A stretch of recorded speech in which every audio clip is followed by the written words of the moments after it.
Hello बच्चों, क्या हाल है सबका? बढ़िया। स्टूडेंट्स, तो क्वांटम मैकेनिक्स के सब्जेक्ट को कंटिन्यू करते हैं।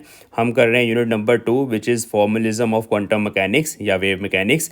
तो इसमें बच्चे हमने अभी तक बहुत सारे बेसिक चीज़ें स्टडी करी है। लास्ट लेक्चर में मैंने ऑपरेटर्स के बारे में भी आपको बताया था। फिर हमने प्रोबेबिलिटी करंट डेंसिटी के बारे में समझा, करंट डेंसिटी की कॉन्टिन्यूटी के बारे में समझा, प्रोबेबिलिटी करंट के बारे में समझा।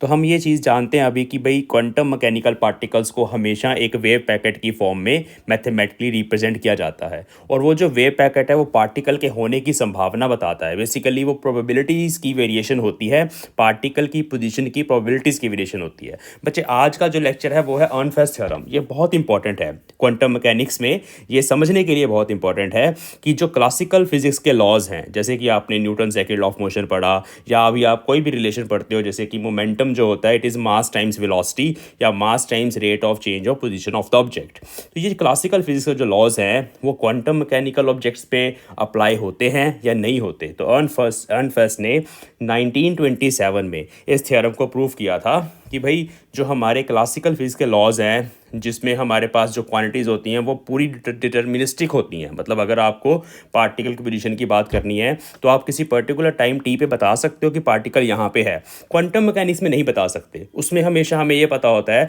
कि पार्टिकल के इस पर्टिकुलर पॉइंट पे होने की संभावना कितनी है, प्रोबेबिलिटी कितनी है, ठीक है ना। तो क्वांटम मैकेनिक्स में हमारे पास हमेशा संभावना या प्रोबेबिलिटी की बात होती है। और अगर हम पार्टिकल की पोजीशन की बात करें, एनर्जी की बात करें, मोमेंटम, ये सब जितने भी फिजिकल क्वांटिटीज़ हैं दे आर कॉल्ड ऑब्जर्वेबल्स। तो इन ऑब्जर्वेबल्स के कॉरस्पॉन्डिंग हमारे पास ऑपरेटर्स होते हैं और उन ऑपरेटर्स को जब वेव फंक्शन पे एक्ट करवाया जाता है तो हमारे पास आइगन वैल्यूज़ आती हैं। ये सारी कहानी ना समझने वाली है। तो अब उन ऑपरेटर्स की जो एक्सपेक्टेशन वैल्यू है, जिसको हम कैलकुलेट करना जानते हैं, एक्सपेक्टेशन वैल्यू बेसिकली होती है द मोस्ट प्रोबेबल वैल्यू। इसको एवरेज नहीं बोलेंगे। बेसिकली ये वो वैल्यू है जिसके आने का, आंसर आने का सबसे ज़्यादा प्रोबेबिलिटी है। तो वो जो एक्सपेक्टेशन वैल्यू होती है हम यहाँ पर उसको यूज़ करेंगे। मतलब आप स्क्रीन पर देखिए कि जैसे हम Newton's second law of motion लिखते हैं, F is equal to dp/dt, है ना। तो p यहाँ पर पर्टिकुलर टाइम t पे हमें पता है, P में be the function of time. उसको डिफ्रेंशिएट करेंगे, हमारे पास फोर्स आ जाएगी जो उस पर्टिकुलर टाइम पे हमें पता चलेगी कि इतनी लग रही है। तो यहाँ पर सारा कुछ एग्जैक्ट वैल्यूज़ की टर्म्स में होता है क्लासिकल फिजिक्स में। लेकिन for small particles, for quantum mechanical systems, हमारे पास होती हैं एक्सपेक्टेशन वैल्यूज़। तो यहाँ पर ये लॉ चेंज हो जाएगा। तो अर्नफेस्ट थ्योरम में हम यही प्रूव करेंगे कि F की जगह हमारे पास एक्सपेक्टेशन वैल्यू, ये जो सिंबल मैंने लगाया ना, ये triangular bracket, this is the symbol of expectation value. ये मैंने अपने यूनिट नंबर 1 में जब आपको एवरेज वैल्यूज़ के बारे में या एक्सपेक्टेशन वैल्यूज़ के बारे में बताया था, वहाँ पे भी बताया था। तो ये जो सिंबल है ये बताता है कि ये फोर्स नहीं है, ये फोर्स की एक्सपेक्टेशन वैल्यू है, द मोस्ट प्रोबेबल वैल्यू। तो अर्नफेस्ट ने बोला कि same law F is equal dp/dt जो क्लासिकल में होता है, इसने प्रूव करके दिखाया, हम भी प्रूव करेंगे, वो d/dt of expectation value of momentum होगा। ठीक है ना, सेम बात होगी ना। यहाँ फोर्स की एक्सपेक्टेशन वैल्यू, यहाँ rate of change of expectation value of momentum. अच्छा, अब इस इक्वेशन को हम ऐसे भी लिख सकते हैं, यहाँ नीचे ध्यान दीजिए, ये जो f ऑफ x है उसको मैं dpx/dt ऐसे लिख सकता हूँ। अब उसकी एवरेज वैल्यू, बेसिकली हम क्या कर रहे हैं, एक क्वांटिटी है मोमेंटम, तो इस साइड पर हमने मोमेंटम का रेट ऑफ चेंज ऑफ देखा, जिसको हम फोर्स भी बोल सकते हैं। उस rate of change of momentum की एक्सपेक्टेशन वैल्यू कैलकुलेट करी, and this is equal to the rate of change of expectation value of quantum mechanical observable. मैं अभी ये स्टेटमेंट को लिखूंगा। तो लेफ्ट हैंड साइड पे हमने डिफरेंशिएट पहले किया, जो हमारा रिजल्ट है उसकी एवरेज वैल्यू निकाली। राइट हैंड साइड पे हमने पहले वैल्यू को निकाला, बाद में डिफरेंशिएट किया। These two things are equal. So जो अर्नफेस्ट थ्योरम है it is a bridge between quantum mechanics and classical mechanics. तो ये समझने के लिए ज़रूरी है। एक और एग्जांपल देखो इसकी। हमारे पास मोमेंटम जो होता है that is mass time velocity, ये आपको पता है। तो अगर एक्स कंपोनेंट लिखें तो यहाँ वेलोसिटी का भी एक्स कंपोनेंट आ जाएगा। और यहाँ पर अगर हम देखो, आपको एरो नज़र आ रहा है स्क्रीन पर, यहाँ पर अगर हम वी एक्स को dx/dt बोल दें तो ये हमारे पास एक क्लासिकल फिजिक्स की रिलेशन है जो आप क्लासिकल फिजिक्स में कितनी बार यूज़ करते हैं, न्यूटोनियन मैकेनिक्स में। अब उसकी जगह यहाँ चेंजेस आ जाएंगे। यहाँ पी एक्स की जगह आ जाएगा expectation value of P x, और यहाँ आ जाएगा m d/dt expectation value of position. ठीक है। तो आई होप आपको ये चीज़ समझ आ रही है। अब ये इस फिजिकल क्वांटिटी के लिए भी करेक्ट है, इसके लिए भी करेक्ट है, और इसकी एक जनरल फॉर्म है अर्नफेस्ट थ्योरम की। तो पहले हमें जनरल फॉर्म ही बतानी होती है, वहाँ से इस तरह के रिजल्ट्स हम डिड्यूस कर सकते हैं। तो इस टॉपिक को इक्वेशन ऑफ मोशन भी बोला जाता है। अगर इक्वेशन ऑफ मोशन बोला जाएगा तो आपने उस केस में ये जो रिजल्ट्स हैं जिनको मैं अभी हाईलाइट कर रहा हूँ ये ड्राइव करने एग्जाम के अंदर। ये इक्वेशन ऑफ मोशन होती है ना, force is equal to rate of change of linear momentum, ठीक है। ये सिमिलरली सेकंड रिजल्ट जो आपको करना है ड्राइव, इसको मैंने डिलीट करता हूँ, अच्छा नहीं लग रहा। सेकंड हमारे पास ये है, ठीक है, ये वाला। तो इनको आज हम ड्राइव करेंगे, आप देख लो स्क्रीन पे ध्यान से। सो इनको अभी हम ड्राइव करेंगे, लेकिन पहले हमने ये वाला रिज़ल्ट जो कि मोस्ट जनरल रिज़ल्ट है उसको ड्राइव करना है। चलिए, तो अभी हम इसमें जो चीज़ें समझाने के लिए हमने ऐड करी हैं उनको हटा देते हैं। ये हमारी मेन स्क्रीन है। पहले हम स्टेटमेंट लिखेंगे अर्नफेस्ट थ्योरम की कि एग्ज़ाम में कैसे लिख के आनी है, उसके बाद हम चलेंगे इसके प्रूफ पर, इसको ड्राइव कैसे करना है। तो सबसे पहले late us right the heading. चलिए ना, थोड़ा लंबा टॉपिक रहेगा आज का, डेरिवेशन पूरी ध्यान से समझनी है। इसके अंदर जितने भी हम स्टेप्स करने वाले हैं ड्राइव करते टाइम, वो स्टेप्स आपको क्वांटम मैकेनिक्स की प्रॉब्लम्स को सॉल्व करने में बहुत काम आने वाले हैं, ठीक है। So let us write some theory first. It is a bridge. अभी आप ना यहाँ पर फास्ट फॉरवर्ड कर सकते हो, 2x पे चला लो चाहे, between quantum and classical physics. It was given by Paul Ehrenfest in 1927. It provides quantum analog to classical physics laws. अभी मैंने जनरल फॉर्म के बारे में नहीं बताया, लेकिन अभी बता रहा हूँ जैसे आपने लिखना है। तो पहले हम जनरल फॉर्म की ही बात करेंगे। स्टेटमेंट, इट स्टेट्स दैट, ध्यान से देखिए समझिए, द एक्सपेक्टेशन वैल्यू, किसकी? Average value. एवरेज वैसे बोल देता हूँ, वैसे एवरेज नहीं होती, ये बेसिकली होती है मोस्ट प्रोबेबल आंसर, जिसकी आने की संभावना सबसे ज़्यादा है। So the expectation value of rate of change of an observable, कोई भी ऑब्जर्वेबल हो सकता है, ये ऐसा नहीं है कि पोजीशन के लिए है या मोमेंटम के लिए है ना, किसी के लिए भी observable in quantum mechanics corresponds, ये कॉरस्पॉन्ड लिखा मैंने, ठीक है, शॉर्ट फॉर्म में, to the classical rate of change of the expectation value of that observable. तो ये इसकी एक जनरल स्टेटमेंट है, ठीक है। सो इन जनरल, अब मैं इस चीज़ को लिख रहा हूँ, जनरल इक्वेशन क्या है, फिर हम मोशन के लिए इसको लिख सकते हैं अलग अलग तरीके से। सो ये बोल रहा है कि देखिए, d/dt ऑफ ए कैप की एवरेज वैल्यू, ए कैप एक ऑब्जर्वेबल है, मोमेंटम हो सकता है, पोजीशन हो सकती है, कुछ भी हो सकता है। This is 1/i h cross expectation value of a, h commutator. ये जनरल फॉर्म भी लिख रहा हूँ, इसको भी ड्राइव करना है हमने, यहाँ से बाकी रिजल्ट डिड्यूस करने हैं। सही तरीका ये है करने का, किताबों में सही नहीं दिया हुआ जो बीएससी की बुक्स हैं। तो ये हमारे पास रिलेशन है, ठीक है। अच्छा, अब जो स्टेटमेंट है हमारी, उस स्टेटमेंट के लिए यहाँ से पहले मैं बताऊँगा ए कैप क्या है। ए कैप कोई भी ऑपरेटर हो सकता है, मोमेंटम, पोजीशन, एनीथिंग। अब अगर बच्चे हमारा वो जो ऑपरेटर है ए कैप, वो एक्सप्लिसिटली टाइम पे डिपेंड नहीं करता, वो टाइम के साथ चेंज नहीं हो रही उसकी value, it is not a function of time, if then ये वाली टर्म विल बी ज़ीरो, ठीक है। इस टर्म को फिर हम ज़ीरो कर देंगे, आगे जाके हम स्पेशल केस में लिखेंगे। और इस टर्म में जो एच कैप है वो क्या है, आपको पता होगा, एच कैप इज़ हैमिल्टोनियन, इसकी वैल्यू हमने हैमिल्टोनियन ऑपरेटर की ऑपरेटर्स वाले लेक्चर में करी हुई है। अभी दोबारा से भी बताऊंगा जब हम इसको ड्राइव करेंगे। तो ये हैमिल्टोनियन ऑपरेटर है, ठीक है। तो ये पहले जनरल फॉर्म आपको लिखनी है। जनरल फॉर्म के बाद इसके बारे में थोड़ा लिख लेते हैं। So here A cap is some quantum mechanical operator correspond to an observable. ध्यान से ना नोट साथ साथ बना लिया करो, ठीक है। ये चीज़ क्या है? एक्सपेक्टेशन वैल्यू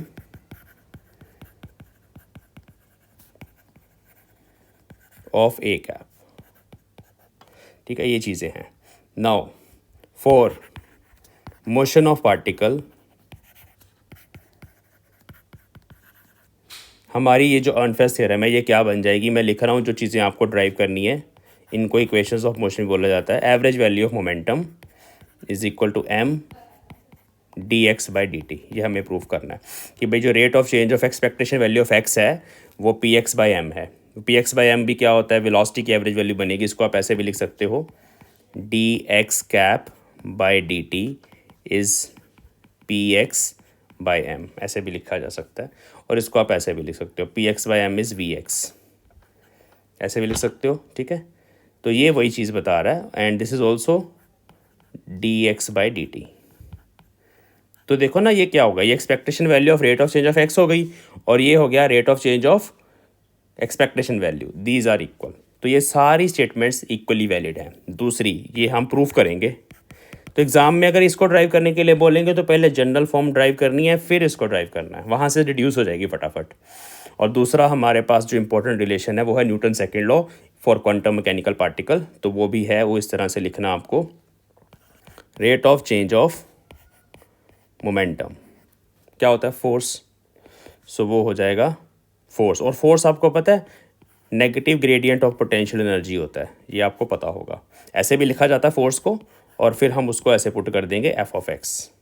तो ये हमारे पास दूसरी स्टेटमेंट है। इसको एक ऐसे भी लिखा जा सकता है, एफ ऑफ एक्स को अगर मैं इसके अंदर ही पुट कर दूं तो वो ऐसे बन जाएगा। लेफ्ट हैंड साइड पे तो ये चीज़ आ गई एज इट इज़, ठीक है, आपको समझ आ रहा है। राइट हैंड साइड पे जो एफ ऑफ एक्स है उसको मैंने ऐसे लिख दिया, उसके अंदर नहीं, यहाँ सिंपली पी एक्स आएगा ऐसे। तो ये ऐसे भी लिखा जा सकता है, ठीक है, ये समझ लेना। तो ये दोनों जो स्टेटमेंट्स लिखी हैं ये मोशन ऑफ पार्टिकल के लिए है, इक्वेशंस ऑफ मोशन। इनको हम ड्राइव करेंगे जनरल फॉर्म से। तो पहले हम अब डेरिवेशन शुरू करते हैं। ध्यान से देखिए, बहुत आसान है, बस इसके स्टेप्स एक बार समझ आ गए तो ये एग्ज़ाम में फिर गलत नहीं होगी, ठीक है। So let us find D by D T of expectation value of A cap, ठीक है। यूजिंग, हम यहाँ से एल एच एस से स्टार्ट हो जाएंगे, इसको एल एच एस भी बोल सकते हैं हमारी स्टेटमेंट का, यहाँ से शुरू हो जाएंगे। अब एक्सपेक्टेशन वैल्यू की डेफिनेशन आपको पता होनी है। आपने अगर मेरे पिछले वाले लेक्चर्स क्वांटम मैकेनिक्स के सुने हैं तो आपको पता है कि किसी भी ऑपरेटर की एक्सपेक्टेशन वैल्यू को ऐसे लिखा जाता है। 1D में लिखा जाएगा तो डी एक्स आएगा, 3D में लिखा जाएगा तो डी टो आ जाएगा वॉल्यूम, लेकिन हम 1D में लिखेंगे। ओवरऑल स्पेस हमने इंटीग्रेट करा। Sai star is complex conjugate of Sai, Sai is the wave function representing a particle, Sai और साई स्टार उसका कॉम्प्लेक्स कंजुगेट। इसको खोल लेंगे तो जब डी बाई डी टी देखो अंदर जाएगा तो तीन चीज़ें हैं, 1 2 3, तीनों पे बारी बारी जाके एक्ट करेगा। तो फटाफट देखिए ये स्टेप। तो पहले ये D psi star D T A cap psi D X as it is, plus फिर psi star as it is. अब ए जो है ना, it is a function, it may be function of something else, but हम यहाँ पर partially हम time के साथ बात कर रहे हैं because we want to calculate the rate of change of A with respect to time. So यहाँ पर partial by partial T put करना है। जब ये ए के ऊपर एक्ट करेगा, साई यहाँ एज इट इज़ आ जाएगा डी एक्स। तीसरी टर्म में psi star as it is आएगा, A cap as it is आएगा, और जो साई है वो डिफ्रेंशिएट होगा, ठीक है। तो आई होप आपको ये समझ आ रहा है, डी एक्स, ठीक है, हर जगह डी एक्स आएगा। यहाँ जो फर्स्ट वाली टर्म है ना, उसमें भी हम इसको पार्शल की फॉर्म में लिख लेते हैं, ठीक है, ध्यान देना, पार्शल की फॉर्म में लिख लेते हैं क्योंकि हम यहाँ टाइम की बात कर रहे हैं। चलो क्लियर। अब ये हमारे पास एक स्टेटमेंट आ गई, इसको अभी हम सॉल्व करते हैं।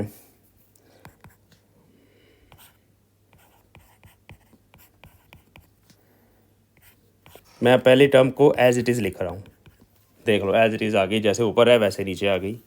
दूसरी टर्म ये है, इसको भी हम छेड़ेंगे नहीं क्योंकि ये हमारी जो जनरल फॉर्म है उसमें एज इट इज़ है, आपको पता ही है, मैंने पहले ही बता दिया। ये ऐसे कैसे बन गया, देखो ना, यहाँ साई स्टार लगा हुआ है, यहाँ साई लगा हुआ, बीच में ये क्वांटिटी है, तो उसकी एक्सपेक्टेशन वैल्यू बन गई ना, ये rate of change of A cap की एक्सपेक्टेशन वैल्यू बन गई पार्शली, ठीक है। प्लस लास्ट टर्म जो हमारे पास है उसमें हमारे पास फिर से psi star A cap partial psi by partial T as it is, ये दोनों टर्म्स मैंने एज इट इज़ रख दी है। और यहाँ एक नोट लिख देंगे, integration is over all the space, ठीक है, सारी स्पेस के ऊपर है इंटीग्रेशन, जहाँ जीरो से लेके एक्स जहाँ तक जा रहा है इन्फिनिटी तक, माइनस इन्फिनिटी टू इन्फिनिटी भी बोल सकते हो। तो अब यहाँ पर हमें क्या करना है, हमने rate of change of psi star with respect to time और rate of change of psi, ये इन दो चीज़ों को यहाँ पे पुट करना है। कहाँ से लेके आएंगे ये दोनों टर्म्स, तो ये श्रोडिंगर वेव इक्वेशन से आएंगी हमारे पास, ठीक है। तो श्रोडिंगर वेव इक्वेशन में ये तो डायरेक्टली लिखी होती है, तो let us do now from Schrodinger wave equation. अच्छा, इस इक्वेशन को ना नंबर 1 दे देते हैं। देखो ये होती है iota H cross partial psi by partial T is equal to minus H cross square by 2m partial square psi by partial X square, है ना, डबल डेरिवेटिव होता है यहाँ, प्लस वी साई।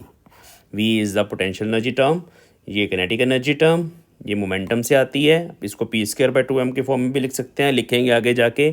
और ये यहाँ से partial psi by partial T निकलेगा। अगली शीट पे देखना, तो मैं इस आयोटा एच क्रॉस को ना इधर नीचे लेके जा रहा हूँ यहाँ पे दोनों के डिनोमिनेटर में, और फिर देखते हैं क्या बनता है। तो partial psi by partial T, ध्यान से देखना, ये बनेगा 1 by iota H cross bracket के अंदर minus H cross square by 2m partial square by partial X square plus V, और साई को हमने लिख लिया बाहर।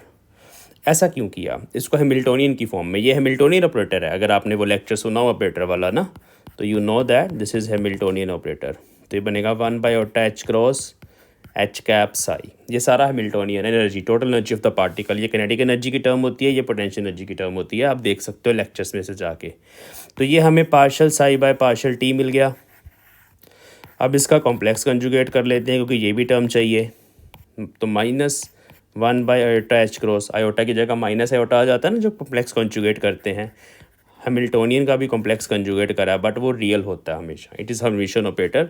सो this thing is equal to -1 by iota H cross H cap psi star, ऐसे रहेगा। याद रखना, यहाँ रीज़न लिख देंगे, because H cap is equal to H cap star as Hamiltonian is Hermitian. मैं ना शॉर्ट फॉर्म में लिख रहा हूँ, जितना चाहिए, ठीक है। चलो, तो अब इन दोनों चीज़ों को, ये वाली चीज़, ये इस इक्वेशन को और ऊपर वाली, इन दोनों को इक्वेशन 1 में सब्स्टिट्यूट करके मैं लिख रहा हूँ। आप अपने नोट्स अगर साथ साथ बना रहे हो ना, तो आपको नज़र आ जाएगा मैं इक्वेशन लिख रहा हूँ, आप देख लेना, फिर कॉपी के साथ मैच कर लो, नहीं तो मैं दिखाता हूँ अभी। ऐसे आ गया लेफ्ट हैंड साइड पे, राइट हैंड साइड पे आएगा -1 बाय आयोटा एच क्रॉस, यहाँ आ जाएगा हमारे पास, ये कैसे आया, कॉमन आया, ठीक है। हमारे पास ना यहाँ पे देख लीजिए ये चीज़ थी, तो ये partial Sai star by partial T है, तो ये चीज़ मैं यहाँ पुट कर रहा हूँ। तो -1 बाय आयोटा एच क्रॉस बाहर आ गया, ठीक है। यहाँ क्या बचा, H cap psi star A cap psi D X plus वो वाली जो टर्म है हमारी, अब ये एज इट इज़ आएगी, +1 by iota H cross integration psi star A cap H cap psi D X, ठीक है। तो ऐसे बनेगा। ओके, अब यहाँ पर ना दो टर्म्स जो हैं एक जैसी हैं नज़र आ रही, ये वाली टर्म और ये वाली टर्म, ठीक है। इसमें से देखिए, अगर मैं साई इधर से साई स्टार आगे से हम कॉमन ले लें और साई इधर से कॉमन ले लें, तो एच कैप ए और यहाँ ए कैप एच, आप इनका ऑर्डर नहीं चेंज कर सकते, ये कम्यूटेटर रिलेशन बनेगी यहाँ पे। कम्यूटेशन होता है स्क्वायर ब्रैकेट के अंदर A cap H comma H cap, उसको खोलेंगे तो बनता है A H minus H A, उल्टा करके। अगर दो ऑपरेटर्स हमारे पास ऑर्थोगोनल हैं, इंडिपेंडेंट हैं, तो ये कम्यूटेटर रिलेशन जो है वो ज़ीरो आ जाती है, अदरवाइज़ दे कम्यूट, ठीक है। तो यहाँ पर इसका कम्यूटेटर बनेगा, तो ये थोड़ा सा ना एच को मैं दोबारा से लिख दूँ, एच बन गई, ठीक है। अच्छा, अब इसको हम ऐसे लिख रहे हैं, नेक्स्ट शीट पे देखना, आप साथ साथ नोट्स बनाइए। तो d/dt ऑफ ए कैप की expectation value is 1/H cross integration psi star आ गया ब्रैकेट के अंदर A cap H cap minus H cap A cap, ऐसे लिखा मैंने psi D X plus expectation value of rate of change of A cap, ये बन गया। ठीक है, ओके। ये देख लो एक बार फिर से, psi star A cap H वाली टर्म आगे आई है, यहाँ देख लो ए कैप एच वाली टर्म ये वाली है, ये प्लस है।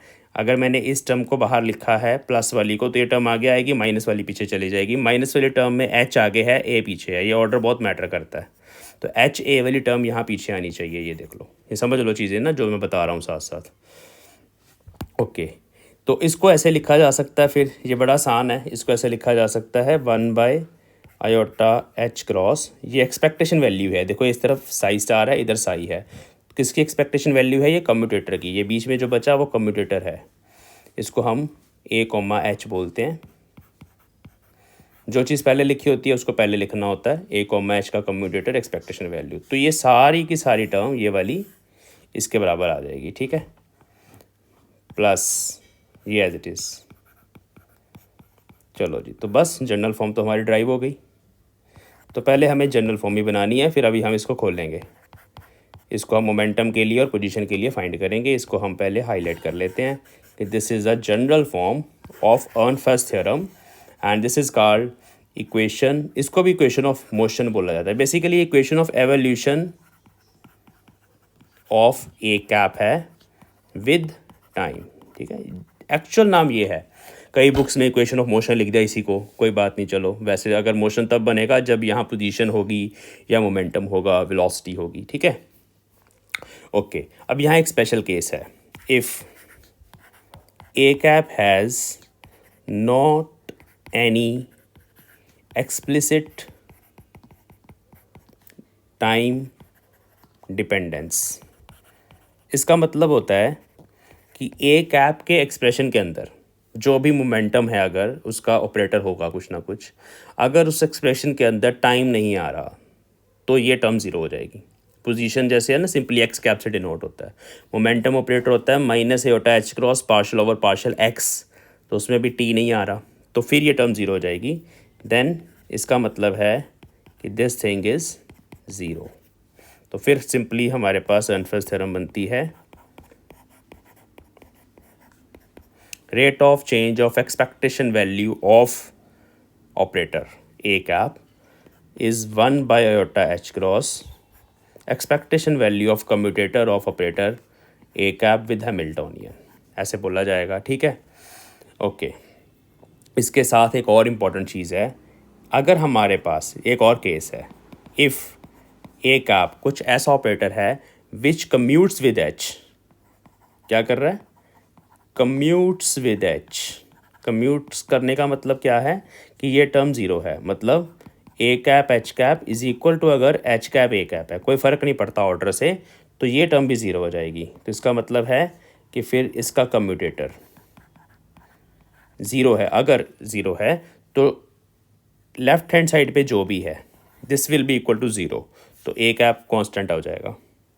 तो d/dt of expectation value of A cap will be zero.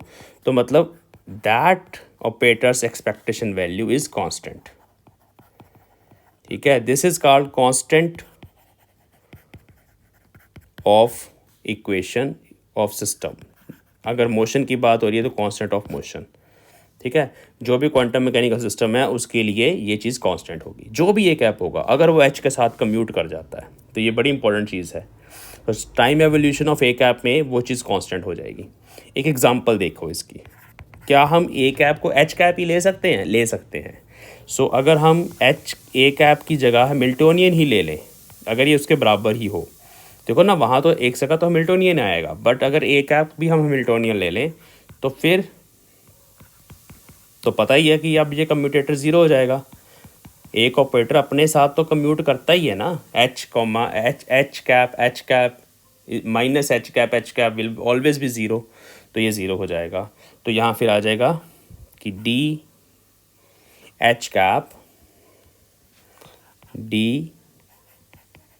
H caps expectation value will be zero. तो ये आपको पता ही है, ये वैसे ही हमारे पास हमेशा कांस्टेंट होगा। It is constant of motion. Hamiltonian is always constant for a system, so it is law of conservation of energy. ठीक है, तो ये मैं अभी ना उसके जनरल फॉर्म के कुछ स्पेशल केसेस के पॉइंट्स बता रहा हूँ जो आप एग्जाम में एज इट इज़ लिख सकते हो। जब आप इसको ड्राइव करोगे you have to discuss these things. तो अब हम क्या करेंगे, अब हम जनरल फॉर्म को यूज़ करके मोशन ऑफ पार्टिकल को स्टडी करेंगे। बेसिकली हमने न्यूटन लॉ को ड्राइव करना है। तो find evolution, time evolution, time word add कर दो यहाँ पे, of X cap position of particle. ठीक है, इसका मतलब है I want to calculate this thing. अब फिर से सारा नहीं सॉल्व करेंगे, डायरेक्ट थ्योरम में पुट करेंगे। 1/ओटा H cross expectation value of commutator of X cap H cap plus partial X cap by partial T उसकी एक्सपेक्टेशन वैल्यू। ये हमारी थ्योरम है। ए कैप की जगह एक्स कैप आ गया। नाउ हेयर सबसे पहले इस टर्म को ज़ीरो कर देते हैं because it doesn't have any explicit time dependence, because x cap is not depend on time explicitly. चलो बाकी क्या करना है, ये टर्म ज़ीरो हो गई। अब हम यहाँ हैमिल्टोनियन को पुट करेंगे और फिर इसको सॉल्व करेंगे। तो देखो कैसे करना है। नाउ यूजिंग हैमिल्टोनियन क्या था, अभी मैंने पुट करा था, याद कर लो भाई, minus H cross square by 2m partial square by partial X square plus v। अब जो v होता है ना, that is also function of x comma T. हो सकता है सिंपली x का फंक्शन हो सकता है x और t का फंक्शन हो। तो हम जनरल फॉर्म लिखते हैं, तो यह हैमिल्टोनियन है। अब हम इसको एक फॉर्म में, मोमेंटम की फॉर्म में एक्सप्रेस कर देंगे पहले। तो मैं वो नेक्स्ट शीट पे कर रहा हूँ। देखो यहाँ पर ना कलर चेंज करके बता देता हूँ। ये जो minus H cross square by 2m होता है ना, ये कहाँ से आता है, बेसिकली ये 1/2m को अलग कर दो आप, और बाकी होता है minus eta H cross partial over partial X into minus eta H cross partial over partial X. इनको मल्टीप्लाई करोगे ना आपस में, माइनस माइनस कट जाएगा, आयोटा स्क्वायर -1 आ जाएगा, एच क्रॉस स्क्वायर आ जाएगा ये वाला, और डेरिवेटिव भी 2 बार आ जाएगा। ये कहाँ से आया है, ये हमारे पास मोमेंटम ऑपरेटर होता है। ये पी एक्स है, ये भी पी एक्स है, और डिवाइड बाय 2m है। तो ये टर्म जो है ना, ये basically P x square momentum की फॉर्म में बाय 2m है, ये वाली टर्म। इसको मैं इसलिए ऐसे रिप्लेस कर सकता हूँ। मैं नेक्स्ट शीट पे कर रहा हूँ, रिप्लेस कर रहा हूँ, देख लो। So H cap can be written as P cap square by, आप डायरेक्टली भी इसको लिख सकते हो, वो जस्ट मैं साथ साथ बता रहा हूँ कि ये कहाँ से आया। तो ये मोमेंटम ऑपरेटर से आया है। ओके, अब हम अपनी इक्वेशन पे चलेंगे। ये हमारी इक्वेशन है अर्नफर्स्ट थ्योरम की। एक एक स्टेप ध्यान से देखना भाई। Commutator of X cap with P square by 2m plus V X comma T. वो अगली वाली टर्म हमारी ज़ीरो हो चुकी है, उसको हमने छोड़ दिया। नाउ अब एक्स कैप एक बार इसके साथ खोल लेंगे, प्लस इसके साथ करेंगे। तो पहले हम ये बात कर लेते हैं कि जब आप commutator of X cap comma V करोगे तो वो क्या बनेगा, X cap we minus V X cap. तो this is zero because V is a scalar quantity, it is not an operator. ठीक है, तो इस केस में चाहे वी को आप आगे लिखो एक्स कैप के, चाहे पीछे लिखो, कोई फ़र्क नहीं पड़ता। तो इसको हम पहले ही ज़ीरो पुट कर देंगे। तो सिंपली आपके पास ये वाला पार्ट बचा, इस पार्ट को हम लिखेंगे। तो बचा D X cap by D T is equal to 1/ओटा H cross expectation value of X comma P square by 2m। ये अब हम इसको खोल लेंगे। तो मैंने इसको इसी स्टेप में थोड़ा चेंज कर रहा हूँ, ये वाला 2m हटा रहा हूँ यहाँ से, और इस 2m को मैं यहाँ लिख रहा हूँ। वो आपको समझ आ ही जाएगा, है ना। ओके, तो ये हमारे पास इक्वेशन नंबर 3 है। तो जो भी अब हमारा रिजल्ट निकलेगा कम्यूटेटर को सॉल्व करके उसको यहाँ पुट करेंगे। क्या करना भी हमने इस इक्वेशन के अंदर ये वाला कम्यूटेटर एक्स कैप का पी स्क्वायर के साथ क्या कम्यूटेटर रिलेशन है ये अभी अलग से फाइंड करके यहाँ पुट कर देंगे, ठीक है। तो मैं नेक्स्ट शीट पे कर रहा हूँ। नाउ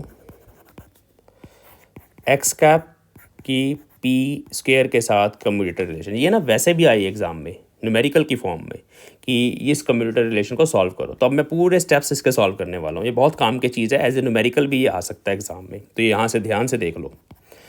ये ना हम ऐसे करेंगे, X cap minus iota H cross partial over partial X का स्क्वायर माइनस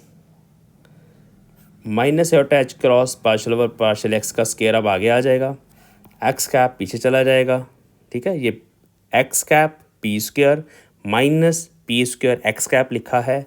और ये सारी की सारी चीज़ जब सॉल्व करना होता है किसी जनरल वेव फंक्शन साई पे अप्लाई करी जाती है। ऐसे सॉल्व करते हैं कम्यूटेटर को। तो कम्यूटेटर रिलेशन कैसे सॉल्व करते हैं अभी आप सीख जाओगे। आगे देखो, X cap as it is minus ख़त्म हो जाएगा स्क्वायर होके, आयोटा का जब स्क्वायर करोगे एक और माइनस आएगा, तो ये अभी ब्रैकेट के अंदर वो माइनस है। H cross square as it is आएगा, partial square by partial X square होगा, और ये वाला साई यहाँ मल्टीप्लाई होगा तो ये साई यहाँ आएगा। तो एक टर्म ये बनेगी, ठीक है।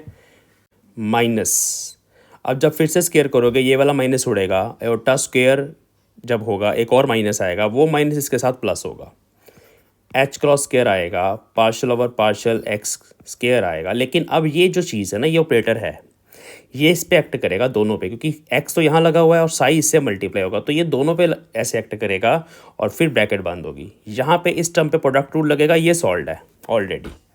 साई के ऊपर डबल डेरिवेटिव है, यहाँ सॉल्व करना पड़ेगा, ठीक है। अब देखो अगले स्टेप में, इसको लिख सकते हो माइनस एच क्रॉस स्क्वायर बाहर, एक्स कैप यहाँ पर, इसको अंदर लिख सकते हैं। एच क्रॉस स्क्वायर तो स्केलर है, वो तो एक नंबर है।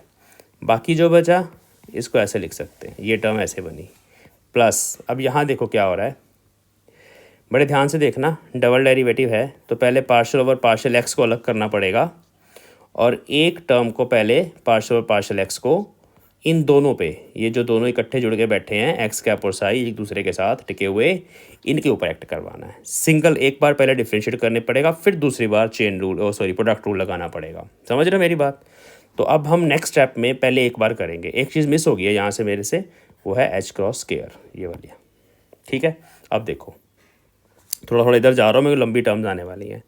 So minus H cross square X cap partial square psi by partial X square, ये एज इट इज़ आया यहाँ से, ये पहली टर्म ध्यान से समझो ये वाले steps, plus H cross square partial और partial X as it is आ गया। अंदर क्या हो रहा है, ये पहले जाएगा एक्स कैप पे, है बहुत आसान, बस एक बार ध्यान से देखना है। पहले जाएगा एक्स कैप पे, फिर जाएगा साई एज इट इज़, फिर X cap as it is, partial psi by partial X, ऐसे। समझ गए मेरी बात ध्यान से? अच्छा, ये चीज़ वन है, एक्स का derivative with respect to X one है।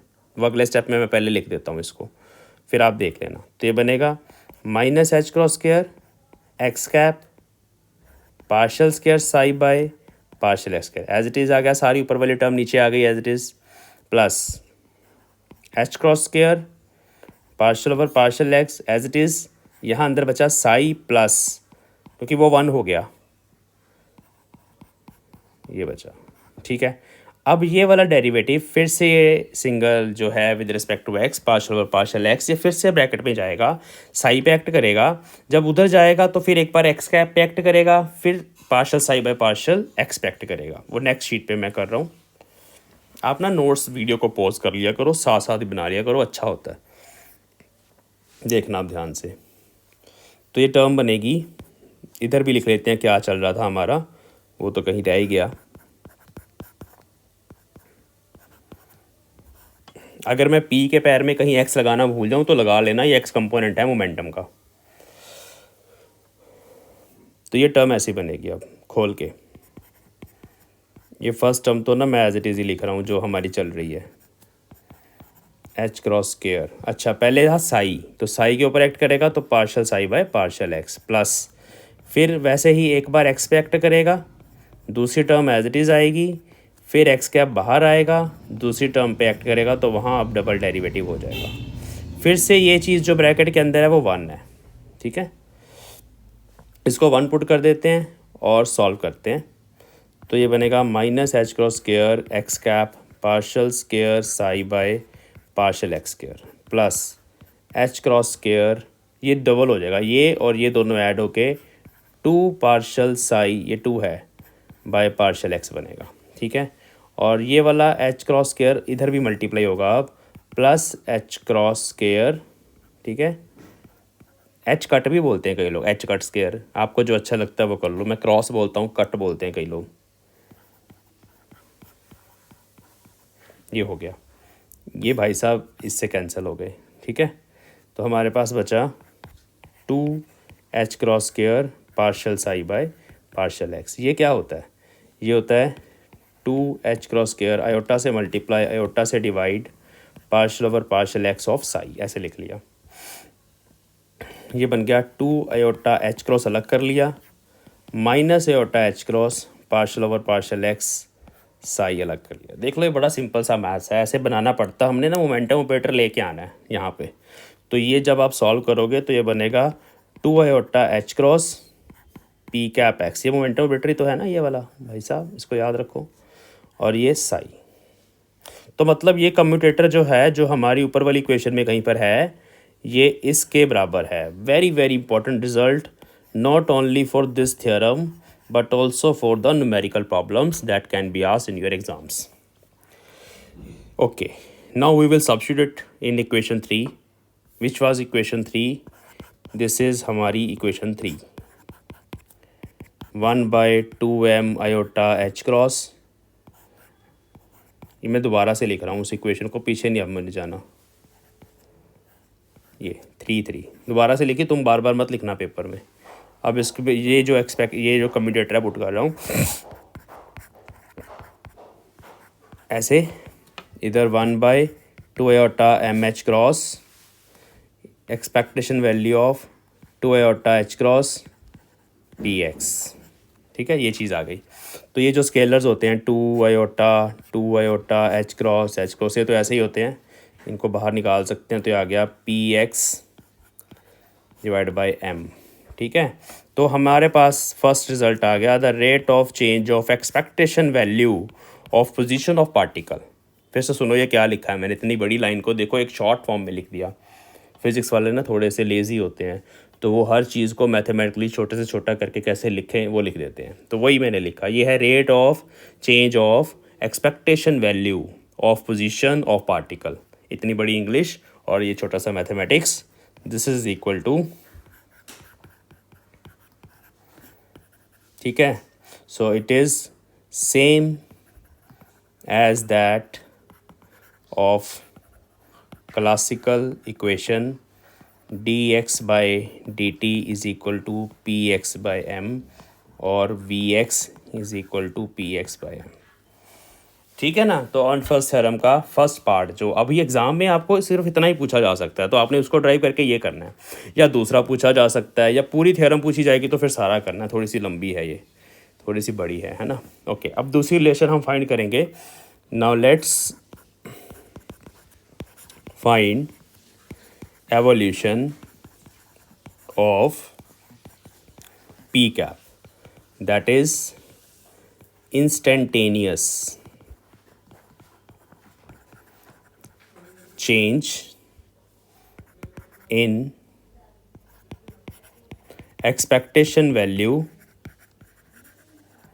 of पी कैप, ठीक है। तो अब हमें ये करना है, तो हम वही एक्स डायरेक्शन के लॉन्ग मान रहे हैं, तो इसके पैर में एक्स लगा दो आप, ठीक है। चलो, तो फ्रॉम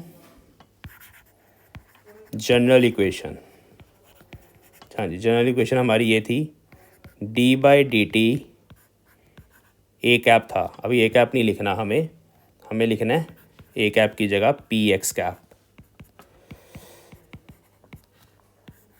अब इतना तो आपको समझ आ गया, यहाँ ए कैप की जगह पी एक्स आएगा, हैमिल्टोनियन के साथ कम्यूटेटर आएगा,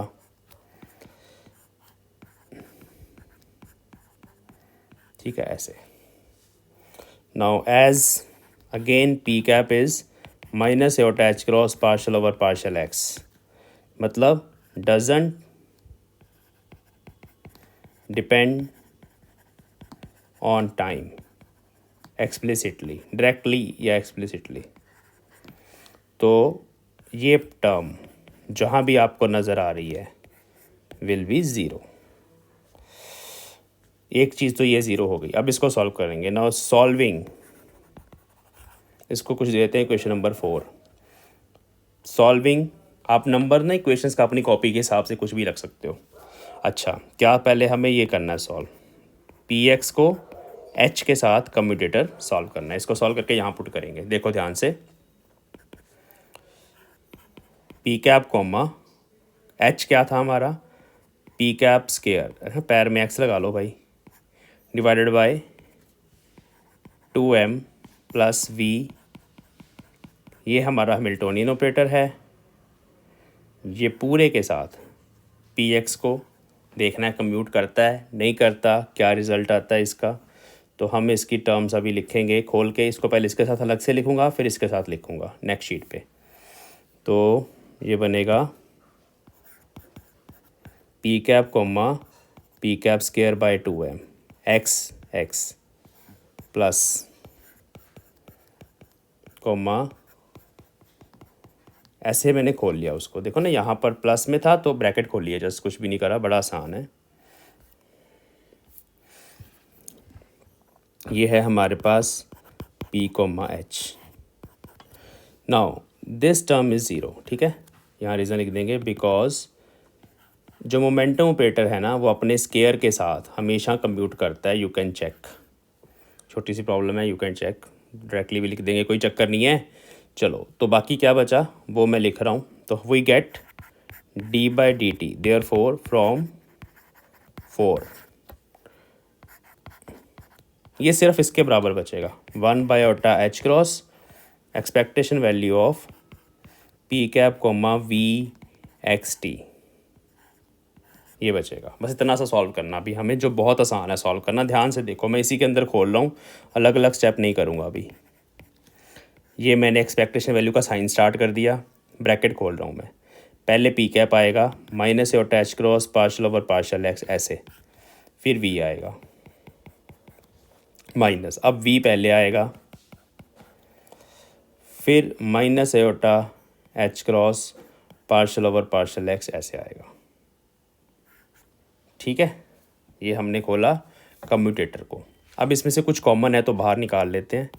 माइनस एटा एच क्रॉस मैंने बाहर निकाल लिया ऊपर से, यहाँ पर ये बचा, इधर ये बचा। ठीक है, अब हम यहाँ पर इनको काट देते हैं, माइनस साइन को अंदर ले जाते हैं। तो माइनस साइन को अंदर ले जाएंगे तो ये टर्म पहले आ जाएगी, ये मैं यहीं पे लिखूँगा।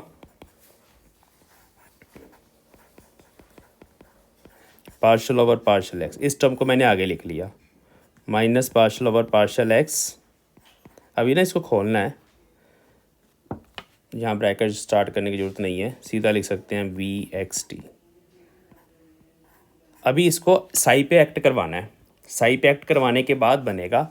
तो वो मैं यहाँ पर एक्सपेक्टेशन वैल्यू वाला काम अभी खोल रहा हूँ। ध्यान से देखो, ये जो एवरेज वैल्यू है इसकी एक्सपेक्टेशन वैल्यू अलग से बन जाएगी, इसकी अलग से बन जाएगी, तो वो मैं लिख रहा हूँ। ये बनेगा V x T partial over partial X, इसकी expectation value minus partial over partial x we x T. अब देखो इसको कैसे खोलना है, ये होता है psi star we x T partial psi by partial x D X. ऐसे खोलेगा ना, एक साइड पे साई स्टार लगा देते हैं, दूसरी साइड पे साई लगा देते हैं, बाकी बीच वाली चीज़ वही है, माइनस, फिर psi star partial over partial x we x. अब ऐसे लिखा साई, तो अब ये जो डेरिवेटिव है पार्शल ओवर पार्शल एक्स, ये इन दोनों पे एक्ट करेगा, बस ये फ़र्क है। इसको आप खोल लेंगे, psi star we x T partial psi by partial x D x minus psi star, पहले मैंने डेरिवेटिव को वी एक्स टी पे एक्ट करवा दिया, साई डी एक्स, फिर हम उस पे दूसरे वाले पे करवाएंगे, माइनस साइन बाहर वाला ये है। अब ये वी एक्स टी बाहर आ गया, लेकिन जो डेरिवेटिव है वो साई पे जाएगा, और यहाँ पे भाई साहब ये टर्म इससे कैंसिल हो जाएगी, सेम है, ध्यान से देख लो सेम है, स्क्रीन को ध्यान से देख लो सेम है, कट जाएंगी दोनों, ये बची। और ये क्या है, ये है एक्सपेक्टेशन, देखो इधर भी साई स्टार लगा हुआ है, इधर साई लगा हुआ है, और ये इस चीज़ की एक्सपेक्टेशन वैल्यू है, और ये चीज़ फोर्स है। तो इसको लिख सकते हैं expectation value of minus partial by partial x of v x t. ठीक है, देखो यहाँ पर जब आप मोमेंटम की बात करोगे ना, देखो मोमेंटम की बात कर रहा है तो ये वैसे यहाँ पर भी स्केलर है, लेकिन पी कैप के अंदर डेरिवेटिव है one partial over partial x, तो स्केलर अब यहाँ p cap we minus v cap p zero नहीं आएगा, दे डोंट कम्यूट, क्योंकि वहाँ डेरिवेटिव है। जहाँ मैं पोजीशन के साथ बात कर रहा था पीछे, जहाँ एक्स था, यहाँ हमने करा था ज़ीरो, इसको यहाँ पे, यहाँ एक्स था, इसमें डेरिवेटिव नहीं है कहीं पे, x cap is x cap, उसका ऑपरेटर एक्स कैप ही है, तो एक्स कैप वी या वी एक्स कैप स्केलर और साथ में ऑपरेटर ये बराबर होते हैं, इसलिए यहाँ ज़ीरो हो गया था, लेकिन यहाँ नहीं होगा ज़ीरो, यहाँ देखो इसका आंसर आया। ठीक है, चलो तो यहाँ तक आ गए हैं, बस ये है हमारे पास एक्सपेक्टेशन वैल्यू ऑफ, अब शॉर्ट फॉर्म में लिखना है, ऐसे लिख लो। So negative gradient of potential energy is force, यहाँ एक्स आएगा भाई, एक्स आएगा एफ एक्स, क्या है ये, इधर क्या था भाई, लेफ्ट हैंड साइड पे तो भूल ही गया, ये था, उसको ले जाते हैं यहाँ पे। ठीक है, तो ये इसके बराबर आ गया, ध्यान से देख लो स्क्रीन पे, तो एरो जा रहा है बस, जिसके बराबर आ गया। ठीक है, तो ये हमारा रिज़ल्ट है, इसको दोबारा से लिख लेते हैं। ये थोड़ी सी लंबी है इसकी डेरिवेशन, लेकिन ये एग्ज़ाम में आती है, तो इसको छोड़ के नहीं जाना पेपर में, अगर सिलेबस में लिखी हुई है ना तो पक्का करके जाना। ओके, तो लास्ट में लिख लेते हैं 10 4 states which are highly localized, जैसे वेव पैकेट की फॉर्म में बात कर रहे हैं ना, तो इसलिए ऐसे लिखा है इन स्पेस। तो basically wave packets are localised in space, वो जो साई है उसके कॉरस्पॉन्डिंग एक स्टेट होती है। The expected position and momentum will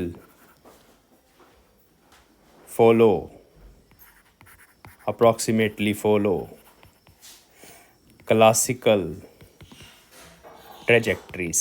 trajectories क्या होता है, पाथ ना, जैसे मान लो ये पार्टिकल का पाथ है, ये क्लासिकल ट्रेजेक्ट्री है, उस पार्टिकल ने इधर जाना था, जो भी फोर्स लग रही है, प्रोजेक्टाइल की बात कर लो, ऐसे हमने फेंका तो ये क्लासिकल ट्रेजेक्ट्री होती है। अब क्वांटम मैकेनिकल पार्टिकल के लिए क्या होगा, पार्टिकल तो है नहीं, बट उसके होने की एक्सपेक्टेशन वैल्यू है, संभावना है, तो उसकी जो प्रोबेबिलिटी है वो इस तरह से कुछ बनेगा वेव पैकेट, तो वो भी कह रहा है इसी ट्रेजेक्ट्री को ही फॉलो करेगा।